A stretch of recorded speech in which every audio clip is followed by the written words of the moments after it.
USC will try to make a case for a major bowl game while UCLA gets put out of its misery. Justin Herbert will once again stand alone for the Charger offense, and once again, we have to prove why sports writers are idiots with the Dodger rumors. Good morning. I'm James. And this is your daily dose of sports and snark for the greatest sports city in the world, Los Angeles. This is the Faithful Angelenos Morning Report. So it is November 29, 2025. Welcome back to the home office. It's a lovely morning. Let's go catch some air and touch some grass before the rivalry game. If you like being in the know about LA sports, clickety-clack the like button. Clickety-clack the subscribe button. There's a notification bell. Hit that. It'll let you know when we drop an update. Sharing is caring. Let people know we exist. By all means, comment. Now, we have an expanded look at the scoreboard today because we want to preview today's rivalry game. But last night, Lakers 129, Dallas 119. You know, in the latest reminder of how Austin Reeves is going to get paid next summer, he scored 38. He's averaging a career high in points, rebounds, assists, and steals. Luka Doncic, meanwhile, adds 35 points with 11 assists. This game was loaded with side notes that the scribes really wanted us to care about because they're trying to make us allegedly care about the NBA Cup. It doesn't matter. Oh, Anthony Davis returns. So what? I mean, I don't want to make fun of the guy. He brought a ring to LA, but he played exactly like what you would expect. A chronically injured big. Meanwhile, as a side note, we're also supposed to care about, the special NBA Cup court wasn't used. Oh no! Whatever will we do? How about if we use a court where nobody slips? I wish the court was more than slippery. I wish NBA Cup courts would fracture into a chasm, swallow Commissioner Adam Silver whole, and send him plummeting to the ninth circle of hell in Dante's Inferno for forcing this stupid in-season tournament on us. I hate that the NBA always forces us to try to care. The NBA has financed the WNBA for 30 years. It took them 3 decades to find one player anybody cares about. How long are we going to have to suffer through this trash? The NBA Cup. Also in the NBA Cup, Memphis 112, Clippers 107. The Clippers have Kawhi Leonard scored 39 points. The Clippers have lost 6 consecutive home games. And Anaheim edged the Kings in a shootout 5-4. Meanwhile, today, UCLA is at 17th ranked, USC at 430. I think it's fair to say USC is going to win. Wouldn't you? Jaden Mayava is indestructible at the Coliseum. The Trojans haven't lost there this year. They have beaten ranked teams there. The Bruins, meanwhile, have one road win all year.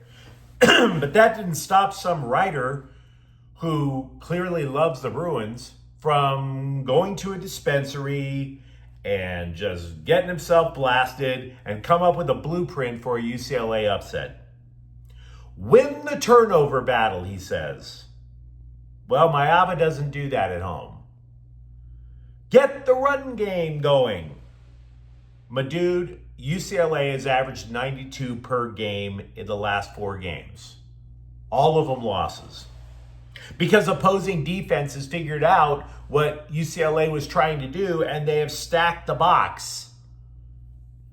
I've been racking my brain trying to find a route for UCLA to win. That's not a cheap shot. We've all watched UCLA football disintegrate over the years, thanks to its athletic leadership. We know this. If plastic could disintegrate as fast as Bruins football has this year, we wouldn't have paper straws. No offense.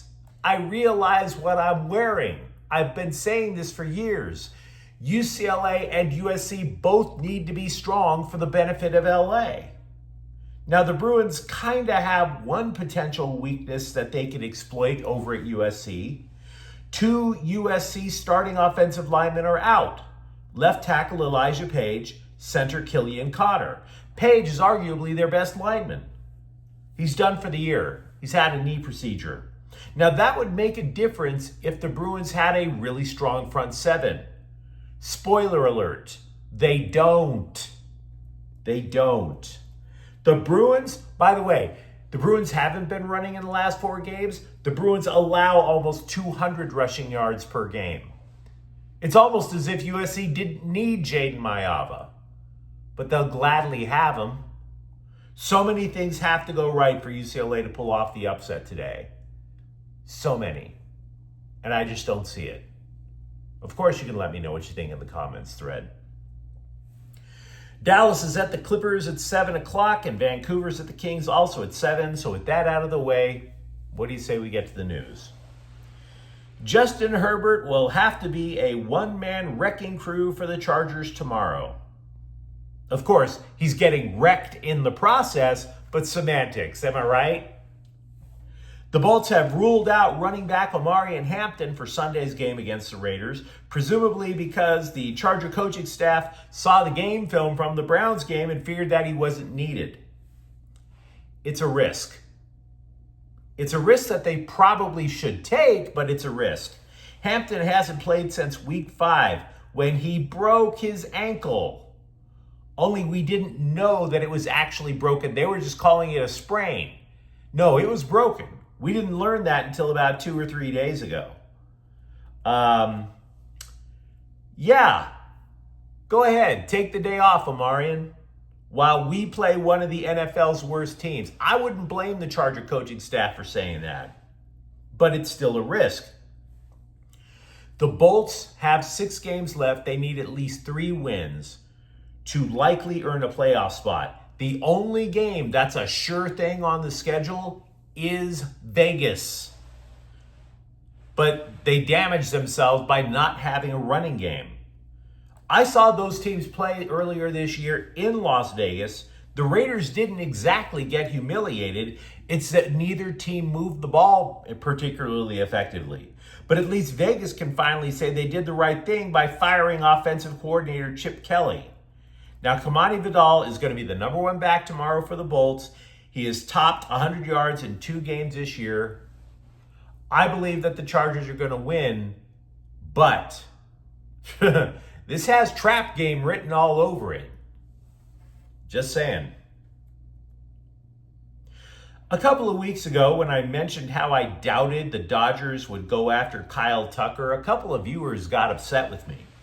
I didn't know what I was talking about. Oh, the Dodgers are going to make these big moves and retool all the moves. They're going to make it. Just you wait and see.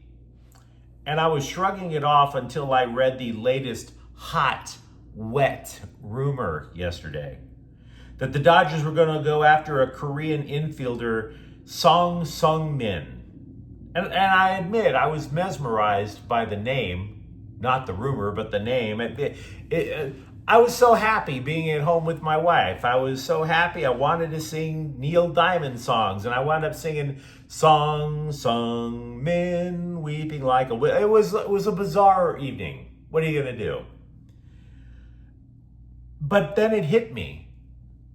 Not only are the Dodgers stacked in the middle infield with a scrappy little underdog you may have heard of named Mookie Betts, but they already signed a middle infielder from Asia just last offseason.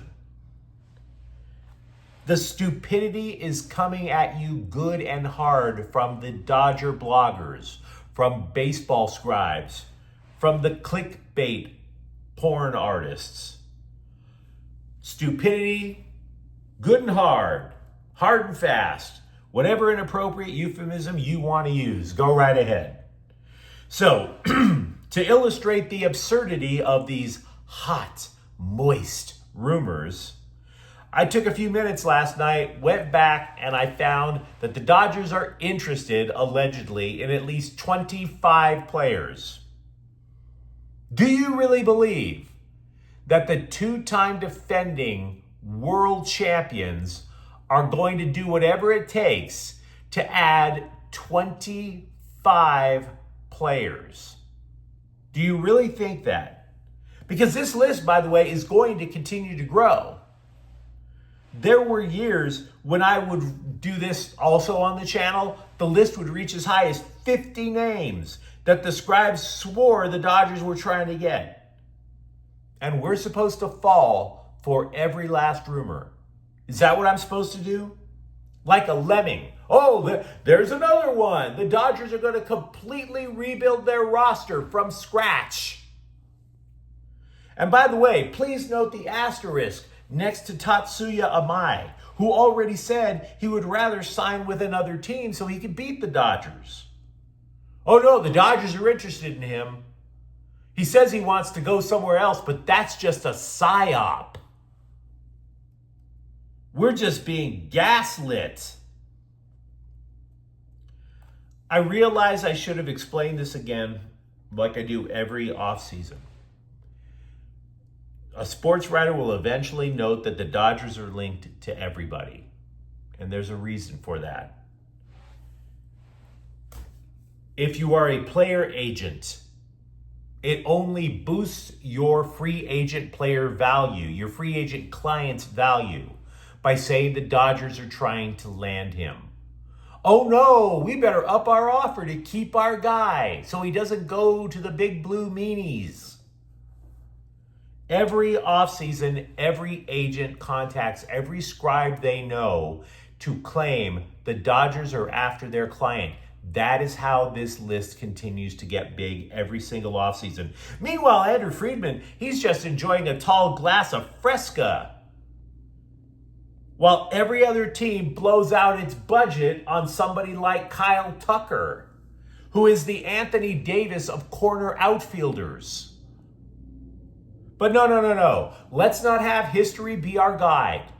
Let's just let's just fall for every single rumor that some drunk with a laptop and a phone call to Scott Boras can create. Not falling for it, guys. Let the truth be told, a Stanford pedigree doesn't mean diddly squat against a fat guy in today's job market. The Rams have waived kicker Joshua Carty and his highfalutin education for a dude who has the body of a Waffle House fry cook. The thicker kicker, Harrison Mevis, or Mevis. You say Mevis, I say Mevis, whatever.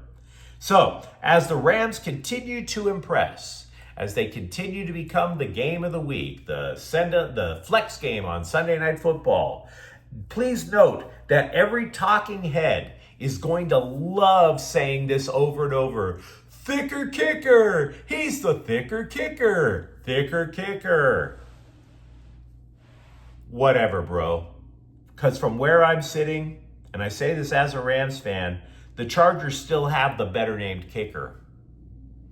Because every time Cameron Dicker connects on a long field goal, you can say, Dicker long, Dicker good. And that is way much better than thicker kicker. Dicker long, Dicker good. I wonder if I'm going to get away with that joke. I've seen a couple of Ram scribes, bloggers, taking the team to task for trading for cornerback Roger McCreary, currently injured after he played mostly on special teams. One scribe called the trade a total dud. Okay. But you do realize the defensive backfield has been stabilized thanks to a series of other under-the-radar moves? You do realize that, right? I mean, sure, McCreary is a miss, but Emmanuel Forbes is ranked by Pro Football Focus as the NFL's best cover corner. Cut by Washington last year, picked up on a lark by the Rams last December, he is allegedly on the same tier as Patrick Surtain and Sauce Gardner. We don't even know where Akello Witherspoon is going to line up if he plays Sunday. He was going into the season as the Rams' best guy. But no, let's just call Les Snead a damn fool for clickbait. Okay, why not? Overreaction on Roger McCreary. But you let me know what you think in the comments thread. Talk to me about USC, UCLA. Do you see a path for a UCLA upset? For that matter, are you okay with Justin Herbert going alone once again this weekend against the Raiders? And if you enjoyed this update, don't forget to subscribe to Faithful Angelenos. We're talking LA sports every single day. Thank you for watching. I'm James, and we'll be back tomorrow. Faithful Angelenos is a Kiana Corta El Queso production. Take care.